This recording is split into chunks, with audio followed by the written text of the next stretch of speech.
Will Flanders is standing by from the Wisconsin Institute for Law and Liberty. Will is one of the policy guys at Will, is a policy guy at Will. And he joins me. And I have a really basic question that probably has a complicated answer, Will. You ready? I'll try. Okay, here it is. How did education in Wisconsin get so bad? Yeah, that is a complicated question, right? But I think as we look back over the last few years, obviously we've had problems going back pre-pandemic, but the source of the big declines that we've seen lately, I think it's worth, looking back and remembering how much of the decline we've seen started in 2020. What you see around the state is that school districts that stayed closed longer, that refused to reopen despite all the evidence that for kids there was little to no danger whatsoever from COVID-19, those are the places we've seen the setbacks the greatest. So you look at Milwaukee. What do we have in Milwaukee? The largest racial achievement gaps in the country. They were closed for more than a year and a half. And there were folks like you and I that were, screaming, warning, this is stuff that will not be easily made up. By kowtowing to the unions now, you're setting back a generation of kids. And we're seeing the after effects of that today. These proficiency losses that happened during the pandemic are not being made up for. And, we see from DOGE at the federal level, all this federal money that was spent, $200 billion that was spent to try to overcome these learning losses. A lot of it was going to things like hotels at Caesar's Palace is what DOGE is reporting today. So the money didn't even go where it was supposed to. And, the decisions of school districts were not in the best interest of kids. Yes, so well, that was a pretty long answer, something, but still concise. I'll say something. If you want to trace back, I think, the decline in education, you trace back to education becoming wholesale controlled by teachers' unions, period. The teachers' unions are a political organization. They are not an organization that wants to make, best practices the standard for kids. They're an organization that wants to impose a political agenda. Oftentimes that political agenda could be 100 items long, and none of it has to do with education. So when the teachers' unions said shut down the schools, the school district said, okay. And when the teachers' unions say jump, the school districts say how high. And if the teachers' unions say we don't like to teach phonics any longer, the schools say, okay, we'll stop. And but here's my question. How did the boards become so irrelevant? How did the school boards themselves, because all of this could have been stopped by any individual school board. How did they become so irrelevant that they are nothing more than political narrative builders? Yes, I think what you see at the school board level is what we saw a couple weeks ago when the AB1 on restoring the academic standards for the state was debated in the assembly. The bureaucrats come in there and they try to sort of snowball or cover the eyes of folks by using complicated language, by acting like they're technocrats and experts, and this is stuff that you can't understand. And so in a lot of instances, school board members took the word of these experts. These are the teachers in our classrooms. These are sometimes superintendents are on board with the same sort of bureaucratic nonsense that the unions are on board with. And they let themselves be sort of bowled over for generations. I think we're seeing a response to that now where a lot of school boards are pushing back and taking back control, and that's really encouraging. But it really was several decades of these technocrats know what they're doing, let's leave it to them. And, of course, they didn't know what they were doing. We see declining reading results. We see the end of science of reading, and then we see all these declines across the board in other subjects as well. Well, once you make it so that kids can't read, everything else is going south.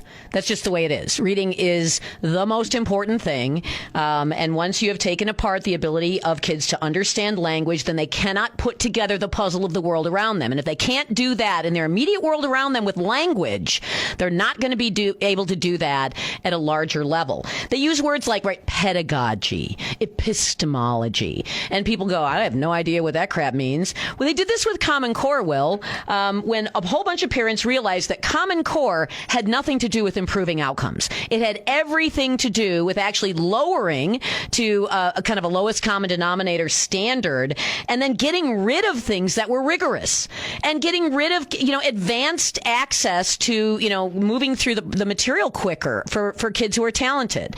When parents figured that out, but then when we're fighting the imposition of it in Wisconsin, the DPI dispatches the CISA bureaucrats to confound people with language that was, expert bureaucratic language, and people like Luther Olson bought into it. Yeah, you're absolutely right. I think that it's a story that's gone back 30 years, and you talk about the pedagogy and things like that. I actually went through teacher prep. I did change my major, but that was my original degree. We spent a lot of time looking at this guy, Paulo Freire. Never once was it mentioned in any of those classes that this guy was a huge avowed socialist, and yet that was the basis of the pedagogy they were teaching us to teach the next generation of kids. So it's very deep, it's very insidious, and it covers a lot of things, even beyond the DEI stuff and some of these areas that we tend to focus on. It's deeply ingrained in our educational system. These ties to anti-American values. Yeah, and that's going through. That's how teachers are being eased, sort of pre-chewed for leftism and for political activism in the classroom. I have Scarlett Johnson will come on my program often, and she watches teacher training, and teachers are taught that right answers are not necessary, that rigor is racist, that education itself is modeled on a white supremacist, scaffolding, that it's a concentration camp for any black child because it's all run by a bunch of, deeply embedded structural racists. And it goes like this. These are teachers receiving teacher training at DPI by people who are hired to come in and lecture them about this stuff. So it's not about, hey guys, we're going to get together. We've got a reading problem. Let's see how can we improve, the kind of training that a teacher would need to catch a kid up if he can't read at fourth grade level and now he's in sixth grade. That doesn't happen. No, absolutely not. They're focused on these traditional or these traditions of these pedagogy of the oppressed and things of that nature. Pedagogy of the oppressed. Anyone who says that to you should be told to stuff that where the sun don't shine. And your response to them should be, I don't care about pedagogy of the oppressed. What are you going to do to make sure my kid can read well enough that he can be competitive in a marketplace of jobs and as a actualized citizen? Exactly. If we'd solved the reading crisis, if kids could do reading and kids could do math, then maybe we could talk about some of these other topics in school, right? And at least in some contexts, probably not a lot of them, but we could move beyond the basics. But we don't even have the basics down, and yet the insistence from the bureaucrats and from these trainings is on these pedagogies that are completely anti-American.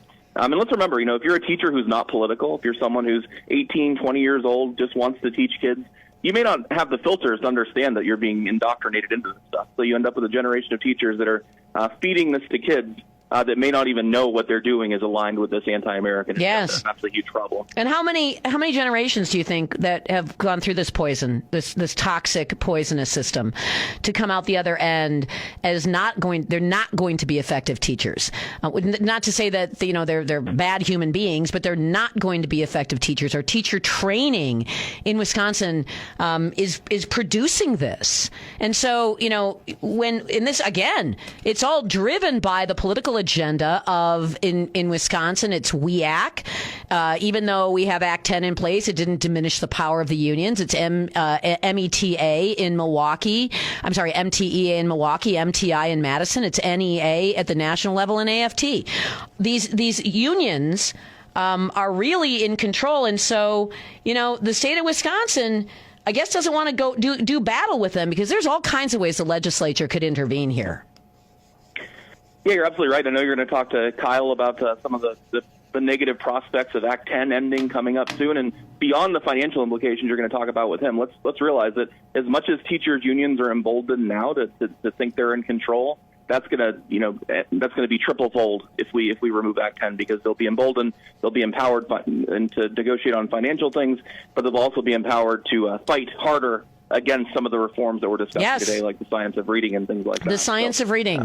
You'd be against the science of, what about the science? I thought you were all in favor of the science. There is a science of reading. It works extremely well. Kids who it doesn't work for can get assistance. These are kids who typically have a type of diagnosable learning disability, and then you give them special attention, and guess what? They can read too when you do that. Will Flanders, thank you so much for joining me on the program today. Thank you. Have a great day. You as well.